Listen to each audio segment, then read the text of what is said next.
May I come in, sir? Yes, come in. Good morning, sir. Good morning. Please be seated. Please give a brief introduction about yourself. Sir, my name is Shakti Dubey. I belong to Prayagraj district of Uttar Pradesh. I have done most of my education and schooling from Prayagraj itself. I did my graduation from University of Allahabad, and further I moved to Banaras Hindu University to complete my post-graduation in biochemistry, which I have completed in 2018. Since then, I have been preparing for the civil services examination, and this is my 4th attempt at UPSC. Shakti, you are so passionate to join the civil services. Civil services, if you ask me my opinion about the civil services, it is a very complicated service. Perks are not commensurate with the efforts you make while working as a civil servant. Decision making is pretty slow and all that. Still, you are wanting to join the civil service. Could you give me a plausible explanation for this? Yes, sir, because looking at the career option that I was looking for, it was basically coupled with my personal growth and development, along with having the power to empower the people in the society to bring changes at the societal level. So according to that, I think UPSC civil services provides that opportunity to work at the ground level, to understand the problem and to design policies, etc. that can help for the betterment and upliftment of the people. So this is what has attracted me towards the civil services. So you want to empower the people who are not otherwise empowered. Suppose you are posted as district magistrate of Prayagraj. How do you skill the youth? So first and the foremost thing with respect to skilling the youth is there is a need to first analyze the issues that are there in this district, first thing. Second thing, we need to understand the gaps that are there in the people, what is required, and accordingly there are also certain government programs that government has started, like the Kaushal Vikas Yojana, etc. According to that, people can be made aware about government scheme and they can be enrolled for the same. For their that can help them in giving the skills for employment as well as for their overall development as a society and economy of the district. And how will you empower the women in your area? So there are certain specific issues related to women. If you look at Uttar Pradesh in general and Prayagraj, of course, first and the foremost problem is the lack of participation of women at the leadership position, both in the social as well as in the political sphere. Second thing is there is still the patriarchal mindset that is entrenched there. We see the problems of son meta preference that is still going on. So there are first and foremost thing is to focus on the education for women, so that they are aware about their rights, they are aware about the policies and schemes that the government is coming up for them, so that they can better understand their abilities, their capabilities, and can come forward.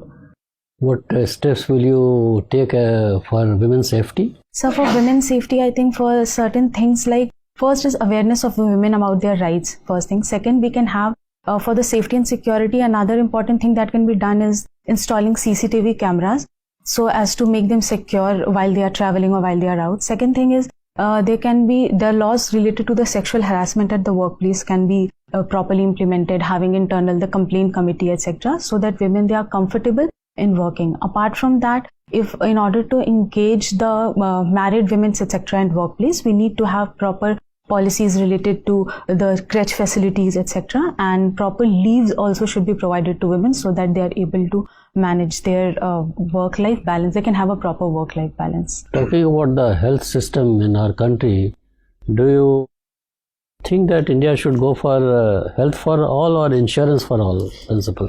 Sir, I think they are having its own importance, both. They think health for all, insurance both. I think, however, the focus should be first on prevention.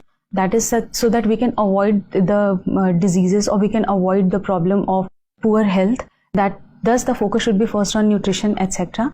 And apart from that, insurance can also be coupled with this. However, my own suggestion would be to focus first on prevention rather than cure and insurance. What is the difference between a preventive treatment and a promotive treatment?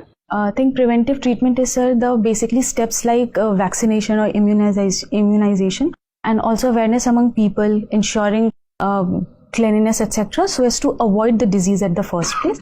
Promotive is in case the disease, there are certain disease that are spread. For example, anything like cancer, etc. in women are very prevalent, the breast cancer or cervical cancer, etc. Then proper treatment should be available so that they are able to avail those treatments. They are affordable as well as accessible for them. Thank you very much. Shakti, I could see in your DAV that your home village is in Balia district. Yes, sir, my father belongs to Balia. My father and mother belong to Balia. So you don't feel that you belong to Balia? No, so actually I have been born and brought up in Prayagraj, so I have stayed throughout my life in Prayagraj. So have you visited your village ever? Yes, sir, once or twice. Only twice? Yes, sir. Okay.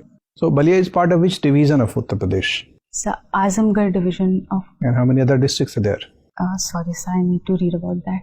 Okay. Which language is spoken there locally? Bhojpuri.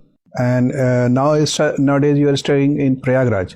Yes, sir. Which language is spoken in Prayagraj? So Hindi is there, and along with that there are different dialects in different regions. Which dialects are spoken by the villagers around Allahabad? So some of them speak Bhojpuri, is also prevalent in most of the part, and there is also Awadhi, some people they speak. There is also a dialect called Allahabadi dialect that is also very prevalent in Prayagraj. And Bhojpuri is spoken in many other countries of the world also.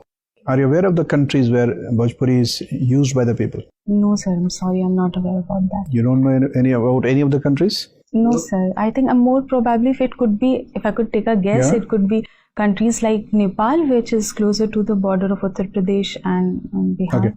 Okay. Your preference for foreign service is very low, 6th. Yes, sir. Why? So actually my preference for the service is the Indian Administrative Service and the Indian Police Service. Apart from that, I understand, but why foreign service is so low? So, but based on my limited knowledge, I have arranged because I had to give preference to different services. So, accordingly, I have placed first and second is the main preference. Beyond that, I have just based on the knowledge I had about the services, I have ranked them in that order. Okay. Which institutions in the world are called Bretton Woods institutions? Okay, so these are the institutions that have been established at the Bretton Woods Conference, which includes the IMF, then it is the World Bank, and then the later World Trade Organization was formed as a successor of GATT. That was the I cannot recall the full form of that. Okay, where are they located? Their headquarters? So headquarters. Sorry, I need to read about that. I cannot recall. And what about the World Bank? Do we have any person of Indian origin officiating